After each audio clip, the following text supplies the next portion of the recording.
Bismillahirrahmanirrahim. Halo, Assalamualaikum. Saya Mujib Tahidin Maula Muhammad Yunus. Hari ini saya akan membentangkan chapter 8 iaitu Securing Information System 8.1 dan 8.3.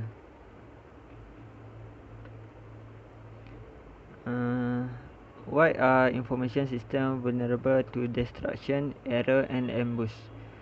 Tajuk hari ini adalah Hackers and Computer Crime. Apa itu cybercrime?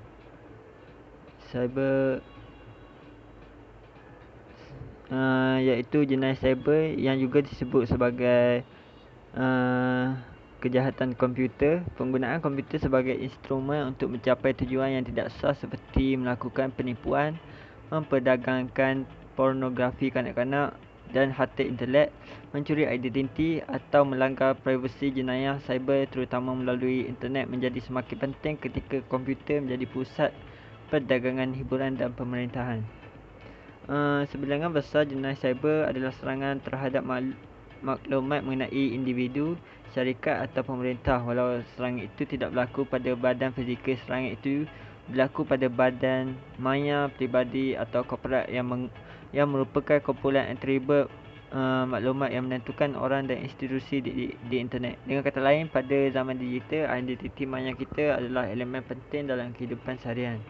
Kita adalah sekumpulan nombor dan pengecam dalam pelbagai pangkalan data komputer yang dimiliki oleh kerajaan dan syarikat. Jenayah cyber menyoroti sentraliti komputer rangkaian dalam kehidupan kita serta kerapahan fakta-fakta yang kelihatan kukuh seperti identiti individu. Okey, jenis-jenis jenayah cyber adalah yang pertama penipuan email dan internet. Yang kedua adalah penipuan identiti di mana maklumat peribadi dicuri dan digunakan. Yang ketiga adalah kecurian data pembayaran kewangan atau kad. Keempat, pencurian dan penjualan data korporat. Yang kelima, cyber extortion iaitu menuntut wang untuk mengelakkan serangan terancam. Yang keenam adalah serangan ransomware iaitu sejenis cyber extortion. Yang ketujuh adalah cryptojacking di mana penggodam menambang cryptocurrency menggunakan sumber yang tidak mereka miliki. Yang last sekali adalah cyber espionage di mana penggodam mengakses data kerajaan atau syarikat. Sebilangan besar jenayah cyber berada dalam dua kategori yang utama. Yang pertama adalah kegiatan jenayah yang menjadi sasaran. Yang kedua adalah kegiatan jenayah yang menggunakan komputer untuk melakukan kejahatan lain. Jenayah cyber yang mensasarkan komputer seringkali melibatkan virus dan jenis malware yang lain. Penjenayah cyber boleh menjangkiti komputer dengan virus dan perisian hasad untuk merosakkan peranti atau menghentikannya berfungsi. Benda ni juga mungkin menggunakan perisian hasad untuk menghapuskan atau mencuri data. Okey, bagaimana untuk memprotect from cybercrime? Yang pertama adalah keep software and operating system update, iaitu memastikan perisian dan sistem operasi sentiasa dikemaskini. Mengemaskini perisian dan sistem operasi kita memastikan bahawa kita mendapat manfaat daripada patch keselamatan terkini untuk melindungi komputer kita. Yang kedua adalah use antivirus software and keep it update. Itu menggunakan perisian antivirus dan terus dikemaskini. Menggunakan antivirus atau penyelesaian keselamatan internet yang komprehensif seperti Kaspersky, Total Security adalah kaedah pintar untuk melindungi sistem kita daripada serangan. Perisian antivirus membolehkan kita mengimbas dan mengesan menghapus ancaman sebelum menjadi masalah. Dengan adanya perlindungan ini melindungi komputer dan data-data daripada jenayah cyber, memberi kita fikiran sekiranya kita menggunakan perisian antivirus. Ia perlu memastikan kita memperbaharui untuk mendapatkan tahap keselamatan yang terbaik. Yang ketiga, use strong password. dengan memastikan kita menggunakan kata laluan yang kuat sehingga orang tidak dapat meneka dan tidak dapat mencatat di mana sahaja, atau gunakan pengurus kata laluan yang berwibawa untuk menghasilkan kata laluan yang kuat secara rawat dan untuk menjadikannya lebih mudah. Yang last sekali adalah never open attachment in spam email. Cara klasik komputer yang dijangkiti oleh serangan perisian dan bentuk jenayah cyber yang lain adalah melalui lampiran email dalam email spam. Jangan sekali membuka lampiran dari pengirim yang tidak kita kenali. Okey, kita masuk internet threat. Apa itu internet threat? Internet threat adalah ancaman dalam merujuk kepada risiko seseorang dari dalam syarikat yang dapat memanfaatkan sistem dengan cara yang menyebabkan kerosakan atau mencuri data. Ancaman semacam ini sangatlah merisaukan kerana pekerja diharapkan menjadi individu yang dipercaya dan diberi hak istimewa, namun disalahgunakan dengan mudah. Okey, yang pertama adalah pekerja mempunyai hak istimewa untuk mengakses pelbagai peralatan fizikal di dalam syarikat dengan kepercayaan hanya untuk mencegah mereka merosakkan atau mencurinya. Ini bermaksud perkakasan seperti cakra keras yang mengandungi banyak data penting boleh dicuri secara fizikal dari syarikat. Jika tidak, data di dalamnya boleh dipindahkan ke pemancu.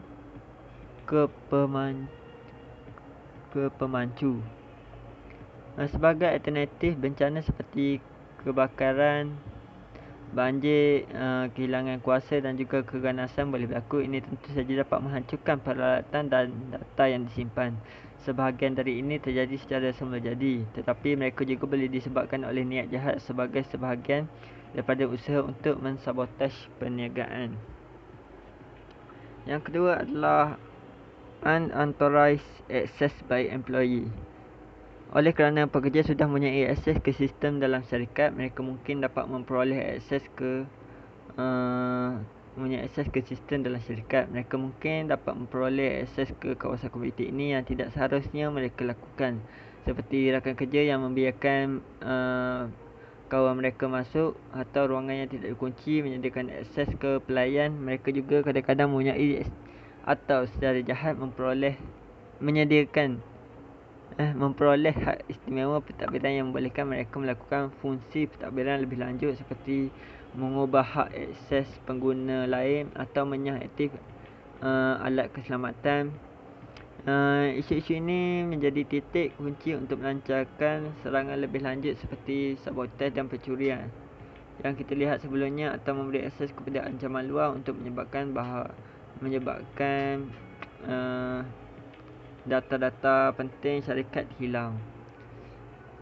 Okey, yang ketiga adalah weak cyber security measure and unsafe practice, iaitu dengan tidak mempunyai keselamatan digital dan fizikal yang sesuai, sebuah syarikat kemungkinan kerentanan dieksploitasi, terutama dari isu-isu yang ditimbulkan sebelumnya seperti pencurian. Sebagai contoh, jika pelayan untuk rangkaian syarikat ditinggalkan di ruangan yang tidak terkunci, ada yang boleh masuk ke dalam dan merosakkan atau mencuri harta benda, sama ada pekerja yang tidak berpuas hati atau pengunjung yang masuk ke dalam perniagaan yang belum mendapat pemeriksaan keselamatan. Selanjutnya, kelemahan keselamatan ini mungkin dieksploitasi atau diambil peluang oleh individu yang tidak bertanggungjawab dengan melakukan sesuatu yang mudah seperti melihat laman web yang tidak boleh dipercayai. Virus boleh dimuat turun secara tidak sengaja yang boleh mempengaruhi keseluruhan rangkaian. Okey, yang keempat adalah accidental loss or disclosure of data. Seperti yang dinyatakan di atas, kerentanan keselamatan yang sama yang mungkin tingkah laku jahat juga memungkinkan kemalangan sederhana berlaku dan menyebabkan hanya kerosakan. Contohnya, seseorang boleh membawa komputer riba mereka dari tempat kerja. Apabila melakukannya, mereka mungkin melupakannya di kereta api pulang ke rumah suatu hari. Ini bermaksud bahawa sesiapa sahaja boleh memegang komputer riba, mungkin mempunyai akses ke semua maklumat yang tersimpan di sana yang berpotensi mendedahkan data penting sesebuah syarikat. Okey, kita pergi kepada security policy. Apa itu security policy? Security policy ialah dasar keselamatan dengan dasar keselamatan bagi sistem, organisasi atau entiti lain. Bagi sesebuah organisasi, ia menangani kengkangan tingkah laku anggotanya serta kengkangan yang dikenakan kepada musuh oleh mekanisme seperti pintu kunci dan dinding. Untuk sistem dasar keselamatan menangani kengkangan fungsi dan aliran di antaranya kengkangan akses oleh sistem luar dan musuh termasuk program dan akses ke data oleh orang.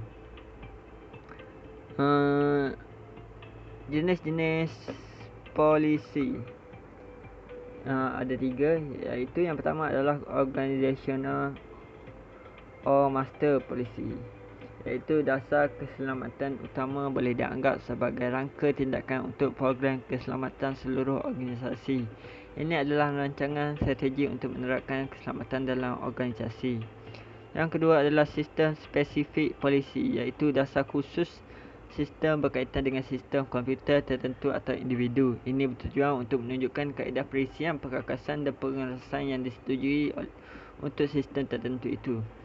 Yang ketiga adalah isu spesifik polisi, iaitu data khusus isu berkaitan dengan aspek fungsi tertentu yang mungkin memerlukan perhatian lebih. Atas sebab ini, polisi yang berangsingan disediakan untuk isu tersebut untuk menjelaskan dengan terperinci tahap keselamatan yang diperlukan dan arahan yang mesti dipatuhi oleh semua kaki tangan dalam organisasi untuk mencapai tahap ini. Contoh untuk jenis polisi ini ialah physical security policy, email policy, data retention policy, acceptable use policy, access control policy. Okey, kita pergi kepada bab terakhir, iaitu disaster recovery. Apa itu disaster recovery?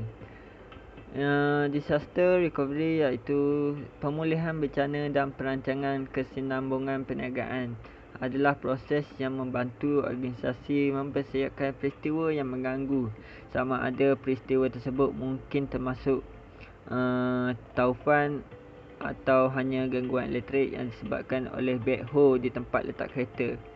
Pelibatan CSD dalam proses ini dapat berkisar dari mengawasi rencana hingga memberikan input dan dukungan hingga menerapkan rencana tersebut dalam keadaan darurat.